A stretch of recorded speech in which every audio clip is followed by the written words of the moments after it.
Deep beneath the Earth's surface, in the darkest corners where sunlight has never touched, archaeologists have discovered things that should not exist.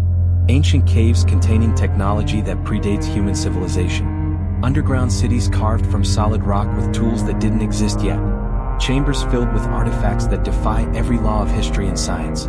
These are not myths whispered around campfires. These are real discoveries made by professional archaeologists, documented in scientific journals, and examined by experts who have no explanation for what they found. From caves in China that show impossible engineering to underground structures in Turkey that could house 20,000 people. From tunnels in South America that stretch for thousands of miles to chambers containing metal objects that shouldn't exist for another 300,000 years. Today we will journey together into the 5 most mind-blowing discoveries ever made inside caves. Discoveries so impossible, so unexplainable, that they force us to question everything we thought we knew about human history and the civilizations that came before us. So fasten your seatbelt as we dive into today's mysteries. But first, you'll have incredible luck if you like and subscribe before this video ends.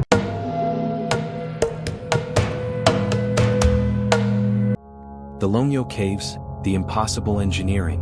Summer of 1992. Longyu County in China's Zhejiang province. A local farmer named Wu Anai decided to drain a pond on his property to see if he could stock it with fish. The pond had been there for generations, a natural feature his family had lived beside for decades. As the water level dropped, Wu noticed something strange. The pond bottom wasn't natural mud or rock. It was smooth, carved, artificial.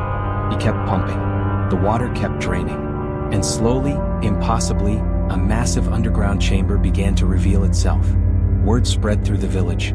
Neighbors came to help. Together they drained the pond completely. What they discovered would become one of archaeology's most baffling mysteries. Beneath that small rural pond was a massive man-made cave. Not a natural cave. A carved cave. The walls were perfectly smooth, covered in precise parallel grooves running from ceiling to floor. The chamber was 30 meters tall, as high as a 10-story building. Pillars carved from the bedrock supported the ceiling. The floor was level and flat. The entire space had been carved out of solid siltstone. And this was just the beginning. Over the next few years, local villagers drained 24 more ponds in the area. Beneath every single one was another massive carved cave. All connected. All showing the same impossible engineering. Together, the Longyu Caves form an underground complex covering 30,000 square meters, roughly the size of 4 football fields, all carved out of solid rock. The most astonishing feature is the precision. The walls are covered in evenly spaced chisel marks, each one identical. The grooves are perfectly parallel, running at precise 60-degree angles. The pillars are positioned with mathematical accuracy. The entire complex shows planning and engineering that would challenge modern construction techniques. But here's what makes this truly impossible. Based on the weathering of the stone and historical records from the area, archaeologists estimate the caves were carved over 2,000 years ago, during the Qin dynasty or earlier. That's before China had the technology or tools that could achieve this level of precision. Calculate the amount of stone that was removed. Based on the volume of the caves, approximately 1 million cubic meters of rock was excavated. That's 1 million cubic meters of solid siltstone carved out, transported away, and disposed of somewhere. Yet, archaeologists have never found the excavated material. 1 million cubic meters of rock vanished. How long would this project take? Engineers have calculated that using the technology available 2,000 years ago, bronze tools, hammer and chisel techniques, human labor, carving these caves would require 1,000 workers laboring every single day for 6 years. Just to excavate the volume of rock, not including the detailed carving, the parallel grooves, the precise angles. But there's no record of this massive construction project. The ancient Chinese were meticulous record keepers. They documented buildings, bridges, palaces, temples. Yet, there's not a single mention in any historical text of the Longyu Caves. Not one reference to a massive underground construction project that would have required thousands of workers for years. Why carve underground caves at all? Some archaeologists suggest they were royal tombs, but no bodies or burial goods have ever been found. Others propose they were military installations or storage facilities. But why build them underground? Why make them so elaborate? Why create parallel grooves covering every surface? The most puzzling detail is the precision of the carving. Modern laser analysis has shown that the chisel marks are uniform to within millimeters. The same depth, the same spacing, the same angle. across 30,000 square meters of carved surfaces. How does someone maintain that level of precision while carving underground in the dark? How do you keep parallel lines parallel when you can't see more than a few feet in front of you? How do you ensure pillars are perfectly vertical when you're surrounded by solid rock? Some researchers have proposed that the caves were created using lost technology, advanced tools or techniques that existed in ancient China but were later forgotten. Others suggest the caves are much older than 2,000 years, perhaps the work of a civilization that predates recorded Chinese history. The most unsettling theory is that the caves weren't meant for humans at all. The scale is wrong. The chambers are too large. The entrances are too small. The lack of living quarters, kitchens, or evidence of habitation is complete. What if these caves were carved by something else? Something that needed underground spaces for purposes we can't comprehend? To this day, the Longyu caves remain open to tourists, but archaeologists still have no explanation. No one knows who carved them, why they were carved, how they achieved such precision, or where 1 million cubic meters of excavated stone disappeared to. The caves that shouldn't exist continue to challenge everything we think we know about ancient engineering and human capability. Derinkuyu, the underground city for 20,000 people. Cappadocia region of Turkey. A man in the town of Derinkuyu was renovating his basement. He knocked down a wall and discovered a small tunnel behind it. Curious, he crawled through the tunnel with a flashlight. He found a room, then another tunnel, then another room. He kept exploring. The tunnels kept going, deeper and deeper, room after room, chamber after chamber. He had discovered the entrance to a massive underground city that had been sealed and forgotten for centuries. Derinkuyu is not a cave system. It's not a natural formation. It's a man-made underground complex that extends 85 meters below the surface, approximately 18 stories deep into the earth. It contains thousands of rooms connected by tunnels and passages. At its peak, this underground city could house 20,000 people, along with their livestock. Let me repeat that. 20,000 people, living underground, with their animals, for extended periods. The city is a complete underground civilization. There are living quarters for families, kitchens with ovens and fireplaces, ventilation shafts carried smoke to the surface, storage rooms for food and supplies, wine cellars, oil presses, chapels, schools, meeting rooms, even a missionary school. Water wells descend through multiple levels, providing fresh water to every floor. Ventilation shafts, some extending all 85 meters to the surface, circulate fresh air throughout the complex. The engineering required to create a ventilation system that works 18 stories underground is staggering. Security was paramount. Between levels are massive circular stone doors, weighing up to 1,000 pounds each, that could be rolled into place from the inside to seal off sections of the city. These doors are perfectly circular, fitting into their frames so precisely that they create airtight seals. Once closed, they cannot be opened from the outside. The entire city could be sealed level by level, creating 18 defensive layers. Narrow tunnels connect the levels, so narrow that people must crawl through them single file. This is defensive architecture at its finest. A single person could defend a tunnel entrance against multiple attackers. The defenders have the high ground, attacking downward, while invaders must climb upward in cramped spaces. But here's what makes Derinkuyu truly impossible to explain. We don't know who built it or when. The Byzantine Greeks who lived in the area used the city and expanded it. We know that. But they didn't build the original structure. They found it, already carved, already functional. Some sections show tool marks and construction techniques that predate the Byzantines by centuries. Carbon dating of organic materials found in the deepest levels suggests those areas could be 3,000 years old or more. But the Byzantines only occupied Cappadocia from the 4th century AD onward. This means someone carved Derinkuyu before the Byzantines, possibly thousands of years before. The Phrygians? The Hittites? Some unknown earlier civilization? And Derinkuyu isn't alone. Over 200 underground cities have been discovered in Cappadocia. Many are connected by tunnels. Some tunnels stretch for miles underground, linking cities kilometers apart. The entire region is honeycombed with underground passages, rooms, and complexes. The largest discovered tunnel connects Derinkuyu to another underground city called Kaymakli, located 9 kilometers away. This tunnel is 8 kilometers long and carved through solid rock. It's tall enough for an adult to walk through. Ventilation shafts provide air. It was clearly intended for regular use. Why would anyone build this? The official explanation is defense. The surface of Cappadocia is exposed, vulnerable to invasion. Underground cities provided protection during attacks. The stone doors could be sealed. Invaders could starve at the entrances while 20,000 people lived comfortably below, eating stored food, drinking well water, breathing through ventilation shafts. But this explanation raises more questions. If these cities were built for temporary refuge during invasions, why are they so elaborate? Why wine presses and oil production facilities? Why schools and churches? Why living quarters clearly designed for long-term habitation? And how did they carve it? The rock in Cappadocia is soft volcanic tuff, relatively easy to carve when exposed to air. But underground, enclosed in the earth with no natural light, carving becomes exponentially harder. How do you excavate 18 stories down? How do you remove the debris? How do you keep tunnels aligned? How do you create ventilation shafts that travel 85 meters vertically through solid rock and actually work? Calculate the volume.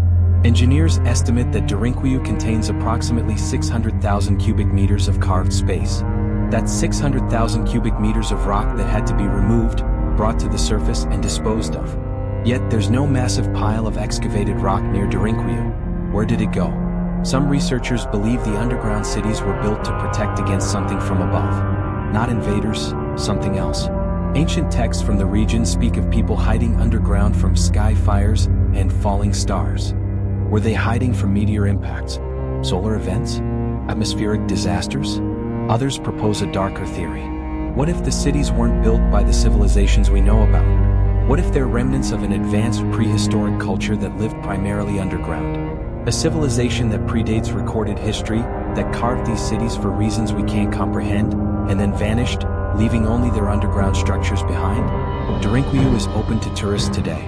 You can descend into the earth, walk through the tunnels, see the rooms where 20,000 people once lived in complete darkness. But archaeologists still can't explain who built it, how they built it, or why they built it. An underground city for 20,000 people, carved from solid rock, with working ventilation, water systems, and defensive architecture. Built by unknown people using unknown techniques for unknown purposes. And Derinkuyu is just one of over 200 similar cities in the same region. The underground cities of Cappadocia remain one of archaeology's most magnificent and baffling discoveries. The Teos Caves, the Metal Library. Deep in the Amazon rainforest of Ecuador on the border with Peru, there exists a cave system so mysterious that it has attracted explorers, archaeologists, and even a former astronaut, all searching for evidence of something that shouldn't exist. A metal library created by an unknown civilization. The Teos Caves are named after the nocturnal oil birds, Teos, that nest in the entrance chambers. The caves have been known to local indigenous tribes for centuries, but they remained largely unexplored by outsiders until 1965, when an Argentine-Hungarian explorer named Juan Moritz made a shocking claim. Moritz stated that he had discovered a massive tunnel system beneath the caves. And inside these tunnels he found something impossible, a library made of metal sheets. Thousands of thin metal plates, engraved with strange symbols and writing. According to Moritz, these metal sheets contain the complete history of an ancient civilization that predated all known human cultures. The claim was extraordinary, and extraordinarily controversial. Moritz showed some small metal artifacts to authorities. They appeared to be crafted from metals that were precisely cut and engraved with symbols that didn't match any known ancient writing system. But Moritz refused to reveal the exact location of the metal library, claiming he needed to protect it from looters. The story exploded into global consciousness in 1972 when Swiss author Erich von Däniken published his book, The Gold of the Gods, claiming he had been guided by Moritz into the caves and had seen the metal library himself. Von Däniken described halls carved from stone with perfectly smooth walls, tunnels stretching for miles, and rooms filled with metal plates, golden artifacts, and stone sculptures of animals. The problem? Moritz denied ever taking von Däniken into the caves. Von Däniken's descriptions were questioned. Skeptics claimed it was all a hoax. The controversy nearly buried the whole story. Then in 1976, something remarkable happened. A serious scientific expedition was organized to explore the Teos Caves. The expedition was sponsored by the Ecuadorian and British governments. It included over 100 participants, archaeologists, geologists, biologists, cave exploration experts. And significantly, it was led by Neil Armstrong, the first man to walk on the moon. Why would Neil Armstrong, one of the most respected figures in exploration history, join an expedition to caves in Ecuador? Armstrong never publicly explained his full motivation. But the expedition explored the Tao's caves extensively, mapping the tunnels, documenting the chambers, collecting samples. The official report from the 1976 expedition was measured and scientific. They confirmed that the caves were partially artificial, showing evidence of human carving and modification. They found some artifacts, some carved stones, evidence of ancient habitation. But they reported finding no metal library, no golden artifacts, no vast halls described by von Daniken. Case closed? Not quite. Because the expedition only explored a small fraction of the cave system. The Tao's caves are massive. Some tunnels descend hundreds of meters. Side passages branch in multiple directions. Some chambers are submerged in underground rivers. Complete exploration would take years. And here's what makes the story compelling. Over the following decades, independent explorers and researchers have found tantalizing evidence. Metal artifacts have been recovered from the caves. Small sheets of metal, copper, gold alloys, and some unidentified metallic compounds, engraved with symbols. These artifacts have been tested and authenticated. They are real. They are ancient. And nobody knows who made them. Local indigenous tribes have oral traditions about the caves. They speak of the oldest fathers, a civilization that lived before the flood, before the current age of humanity. These ancestors, according to legend, stored their knowledge in the caves. They created records in metal because metal survives when paper, wood, and stone crumble. Geological surveys have revealed something startling. Beneath the known cave system are vast empty spaces. Ground-penetrating radar shows voids, large chambers or tunnel networks, existing at depths that haven't been explored. Something is down there. Multiple somethings. Chambers large enough to show up on radar, existing hundreds of meters below the surface. The most intriguing evidence came in the early 2000s when a research team discovered a tunnel leading from the Tao's caves that had been deliberately sealed with megalithic blocks. The blocks were not natural cave formations. They were cut stones placed intentionally to block the passage. Who sealed this tunnel? When? And what were they trying to hide or protect? Some of the metal plates that have been recovered show symbols that bear resemblance to ancient Sumerian cuneiform, ancient Egyptian hieroglyphics, and even pre-Sanskrit writing systems from the Indus Valley. But they don't exactly match any known writing. It's as if whoever created these records was using elements from multiple ancient writing systems. Or perhaps these are the original symbols from which all later writing systems derived. Carbon dating of organic materials found near some artifacts suggests they are over 2,500 years old. But the metal plates themselves are harder to date. Metallurgical analysis shows sophisticated alloys, combinations of metals that require advanced smelting techniques. Some of the copper sheets contain trace amounts of beryllium, creating an alloy that's extremely durable. This alloy wasn't supposed to be created until the 20th century. The most disturbing aspect is this: if there really is a metal library deep in those caves, and if it truly contains the complete history of an unknown ancient civilization, then what else might be down there? What other artifacts? What other chambers? What other evidence of a culture that existed before recorded history? The Tao's caves remain partially explored. The Ecuadorian government restricts access. The deepest chambers have never been reached. The sealed tunnels have never been opened. And somewhere in that darkness, possibly hundreds of meters below the surface, might lie the greatest archaeological discovery in human history. Or it might lie there forever, hidden in the dark, keeping its secrets. The Longyo Grottos and Huashan Mystery. Wait, before you think we're repeating the first mystery, let me clarify. Longyu Caves and Longyu Grottos are in the same region, but we're now talking about an even stranger discovery. And this one has features that make the original caves look simple. In the same Zhejiang province of China, near the Longyu Caves we discussed earlier, there exists another mystery that might be even more impossible to explain. Ancient carved chambers that contain what appears to be a written message, or a warning, or instructions. Nobody can tell which. The Huashan Mystery, as it's sometimes called, refers to a series of carved chambers discovered in the same region. But these chambers have something the others don't. They contain what researchers call the impossible murals. Carved into the stone walls of these chambers are detailed images. Humans, animals, symbols, and most bizarrely what appear to be machines. Circular devices with spokes. Rectangular objects with geometric patterns. Humanoid figures operating these devices. The carvings are over 2,000 years old based on the same geological evidence as the other Longyu structures. But the images they depict seem to show technology. Not crude tools. Not simple agricultural implements. Complex mechanical devices. One carving shows what appears to be a large wheel with multiple radiating spokes, being operated by several human figures. Next to it are symbols that don't match any known ancient Chinese writing system. Some researchers believe this could be a water wheel or mill, but the design is too sophisticated for that era. It shows understanding of mechanics that shouldn't exist for another 1,000 years. Another section shows human figures arranged in precise geometric patterns. Circles, lines, formations that suggest organization and planning on a massive scale. Some archaeologists interpret this as documenting a huge construction project. But what kind of construction requires thousands of people arranged in exact geometric patterns? Most disturbing are the figures that appear to wear some kind of helmets or headgear. They're depicted differently from other humans in the carvings. Their heads are enclosed in bubble-like shapes. Their bodies appear to be covered in something that isn't clothing, something more rigid, more protective. Skeptics say these are just stylized representations, religious or ceremonial headpieces. But the detail is specific. The helmets have visors. Some have what look like breathing apparatus extending from the face. The figures wearing these helmets are always shown operating the mechanical devices or standing in positions of authority.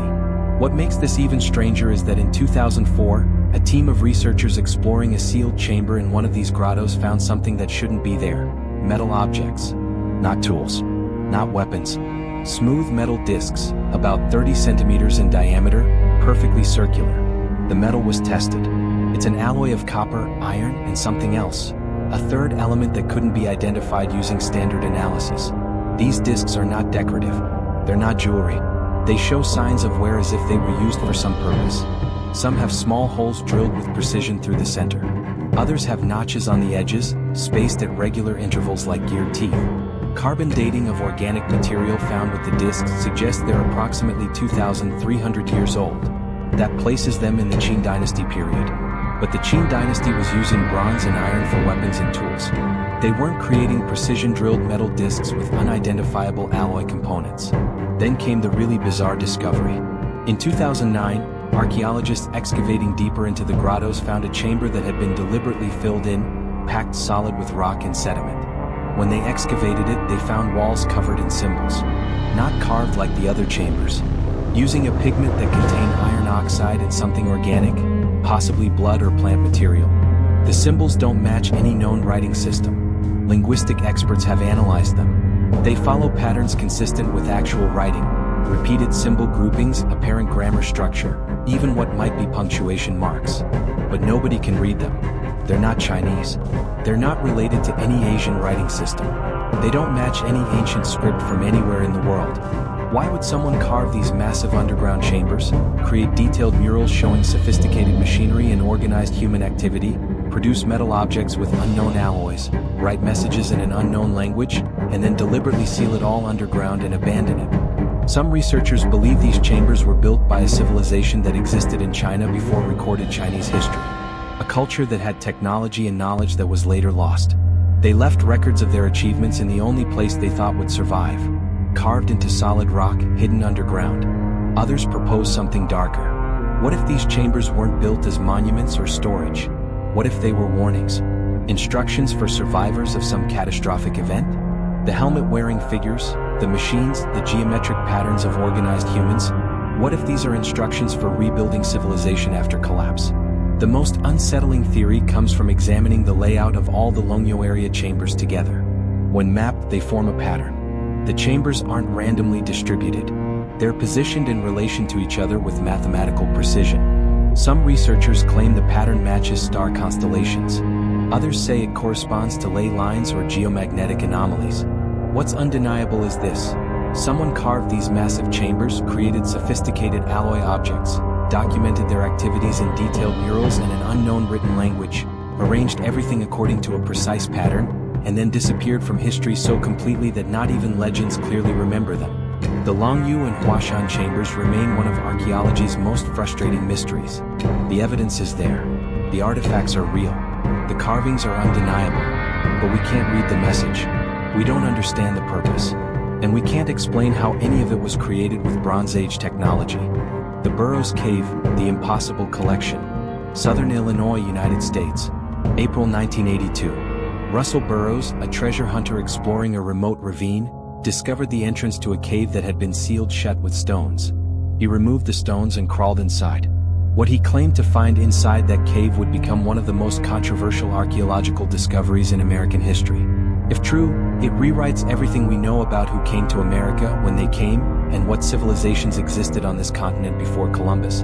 According to Burroughs, the cave contained thousands of artifacts: stone tablets, gold sheets, carved figurines, weapons, coins, objects made from materials and showing designs from civilizations that were never supposed to reach North America: Egyptian, Roman, Phoenician, Sumerian, Hebrew, Celtic, African. The artifacts showed hieroglyphics, cuneiform writing, Latin inscriptions, and symbols from a dozen ancient Mediterranean and Middle Eastern civilizations, all found in a sealed cave in Illinois, thousands of miles from where these civilizations existed. Thousands of years before Columbus, Burroughs claimed he removed hundreds of artifacts from the cave. He photographed some. He allowed researchers to examine others. And this is where the controversy exploded.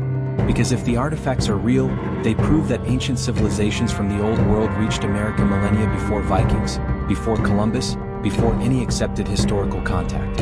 It means ancient Egyptians, Romans, Phoenicians, or some combination thereof, crossed the Atlantic, penetrated deep into North America, and created a burial chamber or vault in Illinois. But Burroughs refused to reveal the cave's location. He said he feared the site would be looted or destroyed. He said government authorities would confiscate everything.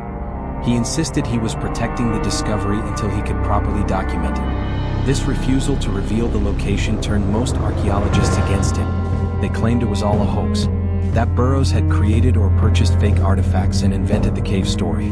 Without being able to examine the cave itself, they argued, nothing could be verified. But here's what makes this case impossible to dismiss entirely. Some of the artifacts Burroughs produced have been examined by experts, and some of them appear to be genuine ancient objects.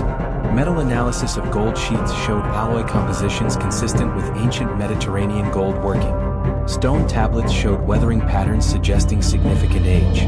Some inscriptions were in languages and scripts that Burroughs, a man with no formal education in archaeology or ancient languages, shouldn't have been able to fake.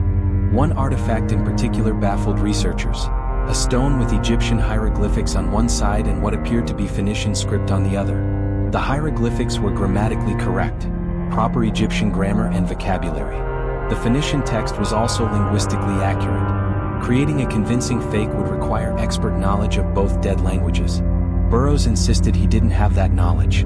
Moreover, some of the symbols and writing styles matched very specific regional variations of ancient scripts. Not just generic Egyptian hieroglyphics, but hieroglyphics from a particular dynasty and region. Not just generic Phoenician, but a dialect used in a specific time period. These are details that even many experts wouldn't know to fake correctly.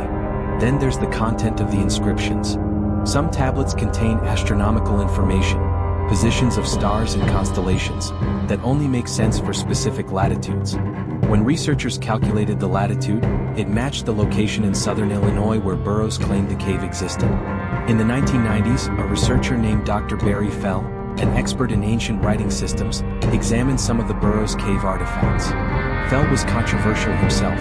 He believed ancient civilizations had extensive contact with the Americas thousands of years before Columbus. But he was also a legitimate scholar who had decoded ancient scripts in other contexts. His conclusion about the Burroughs cave artifacts: many appeared to be authentic ancient inscriptions. Other researchers were more skeptical. They pointed out that some artifacts seemed too good to be true, too perfectly preserved, too conveniently readable. They argued that the mixture of civilizations, Egyptian, Roman, Phoenician, Hebrew, all together, made no historical sense. These cultures existed at different times. Why would all their artifacts be in one cave in Illinois?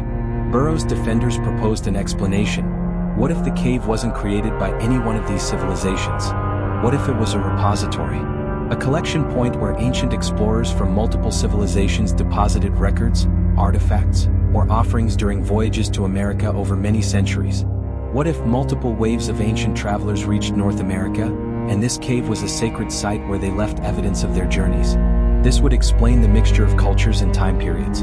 It would explain why artifacts from different Mediterranean civilizations appear together. The cave would be proof not of one ancient voyage to America, but of many voyages, over hundreds or thousands of years.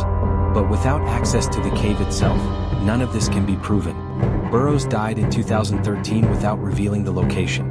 He claimed he had maps and would pass them to trusted individuals after his death, but so far, no one has publicly come forward with definitive information about the cave's whereabouts. Some researchers have tried to locate it based on clues Burroughs dropped over the years. They've explored ravines in southern Illinois. They've used ground-penetrating radar. They've interviewed locals. A few claim to have found sealed cave entrances that match Burroughs' descriptions, but none have been confirmed. The Burroughs Cave remains one of archaeology's most frustrating mysteries. Did Russell Burroughs really discover a cave full of ancient Old World artifacts in Illinois? If so, it would revolutionize our understanding of ancient history and prove that civilizations we thought were separated by impassable oceans were in regular contact thousands of years ago. Or did Burroughs perpetrate an elaborate hoax, creating or acquiring fake artifacts and spinning a tale of a cave that never existed? So, how did he create such convincing fakes? How did he get the linguistics right? How did he fool multiple experts who examined the artifacts? The truth remains buried, either in a sealed cave somewhere in southern Illinois, or in the imagination of a treasure hunter who took his secrets to the grave. Until someone finds definitive proof, either the cave itself or undeniable evidence of forgery, the mystery of Burroughs Cave will continue to challenge and frustrate anyone who tries to understand it. 5 caves. 5 discoveries that challenge everything we think we know about ancient history, human capability, and the civilizations that came before us. The Longview Caves, precision engineering that removed 1 million cubic meters of rock using Bronze Age technology, with excavated material that vanished without a trace. Derinkuyu, an underground city for 20,000 people, carved 18 stories deep into the earth by unknown builders for unknown purposes. The Teos Caves, a tunnel system allegedly containing a metal library created by a civilization that predates recorded history. The Longview Grottos, chambers containing murals of impossible technology, metal alloy objects, and writing in an unknown language. Burroughs Cave, a controversial discovery that, if real, proves ancient Mediterranean civilizations reached America thousands of years before Columbus. These are not ancient myths or legends passed down through generations. These are real physical places that exist right now. You can visit the Longview Caves and see the impossible precision carved into solid stone. You can descend into Derinkuyu and walk through an underground city built by people who left no record of why they built it. You can explore the entrance to the Teos Caves, even if the deepest chambers remain sealed. You can examine the Longview Grottos and stare at carvings that seem to show technology from the future. What makes these discoveries truly mind-blowing is not just that they exist, it's that we have no explanation for them. Despite decades of research, despite examination by experts from multiple fields, despite carbon dating and metallurgical analysis and geological surveys, we still can't answer the basic questions. Who built these? How did they build them? Why did they build them? These caves suggest that human history is far more complex than our textbooks teach. That advanced civilizations existed before recorded history. That ancient peoples had technology and knowledge we've attributed to much later eras. That there are chapters of human achievement that have been lost, forgotten, or deliberately hidden. Or perhaps these discoveries suggest something even more profound. That the line between human achievement and impossibility is thinner than we think. That our ancestors were capable of feats that challenge our modern understanding of what's possible with primitive technology. These caves exist. The artifacts are real. The engineering is undeniable. But the explanations remain elusive.